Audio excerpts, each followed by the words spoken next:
Eto po, ituloy natin ang diskusyon patungkol dito sa impeachment. Sumagot na po si VP Sara. Emil, messenger na paralegal yung naghatid at nag-file dito sa Kamara nung sagot ni Vice President Sara Duterte sa impeachment complaint laban sa kanya. Sa araw mismo ng deadline, isinumite sa House Committee on Justice ang sagot ni Vice President Sara Duterte sa impeachment complaint laban sa kanya ayon sa kanyang abogado. Hindi nagbigay si Attorney Michael Powa ng kopya ng sagot ng bise pero sabi niya, kinwestiyon nila doon ang constitutionality ng proceeding ng komite. We raised due process issues because of what we feel sa aming pananaw ay hindi naging uniform yung standards ng pag-determine ng sufficiency in form and substance doon sa naging impeachment complaints laban sa ating Pangulo at impeachment complaints laban sa ating dalawang Pangulo. Ayan, okay. Ito po, yung sinabi ko sa inyo, no, sa mga sumusubaybay sa vlog ko, sinabi ko po ito, na-impeach din si Bongbong Marcos. Pero hindi pumasa yung sufficient in form, pero yung sufficient in substance, hindi pumasa. Okay? Ngayon, kay BP Sara, pumasa parehas. Kaya nga, ito yung sinasabi nitong abogado ni BP Sara na si Attorney Powa, parang hindi dumaan sa due process. Hindi na po ito illegal. Kasi, hindi po parehas yung ginamit na standard doon sa sufficient in substance na ginamit kay BBM kumpara doon kay BP Sara. In short, political. In short, harassment. Yan po yung sinampa nila. Yan yung sinagot nila. Sabi ni Powa, ang kanilang isinumite ay answer ad cotellam. Salitang Latin, ang ibig sabihin ay as a precaution. Gate niya kasi wala silang dapat sagutin sa reklamo dahil wala umanong nakalagay na ultimate facts o yung mga elemento na sumusuporta sa alegasyon. Ilan sa mga alegasyon sa impeachment ay umano'y maling paggamit ng bise sa kanyang confidential funds. Tingnan natin yung mga isinampa na impeachment kay BP Sara. Ulitin natin. Maling paggamit ng bise sa kanyang confidential Maling paggamit sa confidential funds. Umano'y di mapaliwanag na yaman at pagbabanta sa buhay ng Pangulo. Okay. I-discuss po natin isa-isa yan. Una, yung hindi paggamit sa tama sa confidential funds. Alam nyo po, confidential nga yun. Lagi nating sinasabi. Sa katunayan yung Mary Grace Payatos na yan, etc. etc.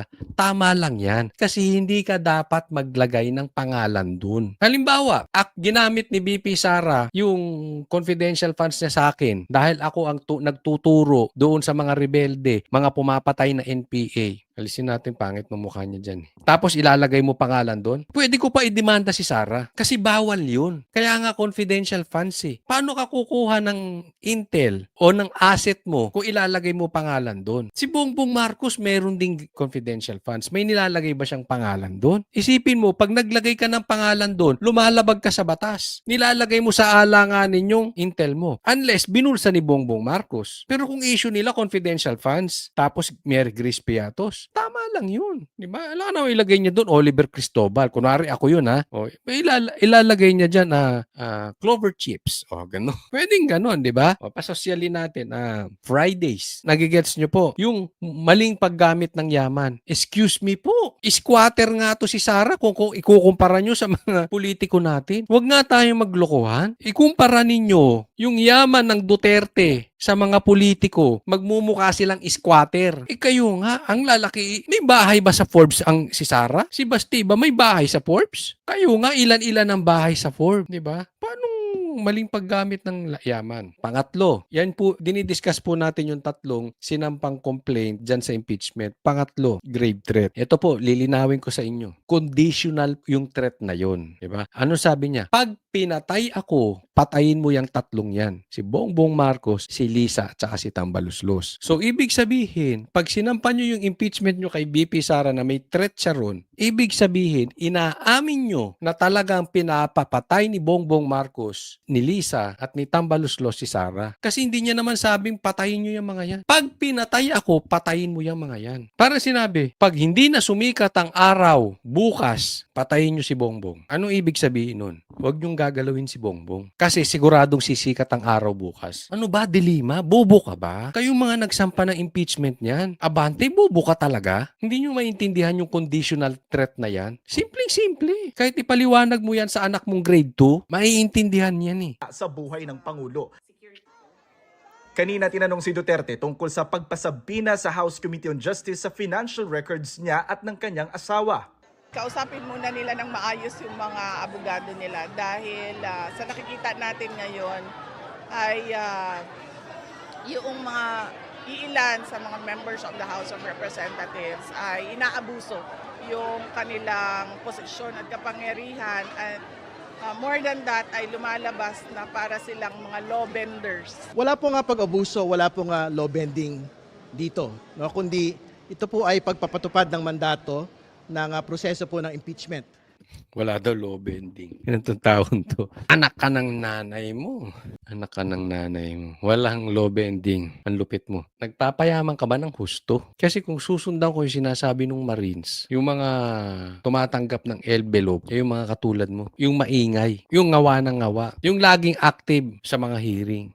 Ang laki ng pangangailangan mo. Ang laki ng pangangailangan mo, Brad. Kung totoo yung sinasabi ng mga Marines. Pero kung ako papipiliin, sino mas papaniwalaan ko, ito o yung Marines? It's not even close. Kasi simple lang eh. Kung nasisilip mo si Sara, ba't hindi mo silipin yung impeachment ni BP? Ay, ba't hindi mo silipin yung confidential funds ni Bongbong Marcos? Hello? Ba't hindi mo silipin yung ghost projects? Bakit hindi mo silipin si Tambaluslos, yung amo mo? Diba kung patas ka, titingnan mo, ba't teka muna, ang dami ng reklamo kay Tambaluslos, tahimik ka pa rin? Hindi ko sinasabing totoo yun. Pero kahit man lang imbestigahan mo, kung gaano ka ka-agresibo sa impeachment ni BP Sara, dapat ganun ka rin ka-agresibo, paano mo iimbestigahan yung sinasabi nito mga Marines? Huwag mo kami gamitan ng excuses mo kaliwat kanan. Huwag mo kaming gawing tanga. Ginagawa mong tanga taong bayan, tapos ikaw nagpapayaman. Di umano. Dahil imposible, nagtahimik ka kay Tambaluslos, wala kang tatanggapin. It's not logical, it's not even possible. Ito yung opinion ko lang ha. Nakalimutan lang kitang tanongin eh. Kung magkalala, tatanungin kita kung nakatanggap ka ng maleta. Tigil-tigilan mo yung kagaganyan mo. Wala kang nakikita kundi si Sara. So malinis si Martin Romualdez. Tatanungin kita. Laban sa pangalawang Pangulo. Ngayon pong ipaliwanag ng pangalawang Pangulo, ito pong tinatawag nating 50 million wealth gap sa kanya pong pag-aari. No? And syempre, pagka hindi po ito Anong pag-aari? Yun gap eh. Yung iba nga, bilyon ng pera. Ilang bahay nga daw ang nabili sa Forbes. Si Bongbong Marcos pa nagsabi. Jet plane pa. Tapos kung questionin mo yung 50 million ni BP Sara, bobo ka ba? Hindi, nagtatanong lang. Bobo ka bang talaga? 50 million lang? Magkano ang bahay sa Forbes? Tapos tahimik ka. Ilang bahay ang meron sila doon? Sige nga, bumili ka ng bahay na 50 million sa Forbes. na ipaliwanag mula doon po sa kanya pong mga negosyo, propesyon at iba pang mga pinagkakakitaan, meron pong prima facie finding na ito po ay unexplained wealth. Ang linis mo.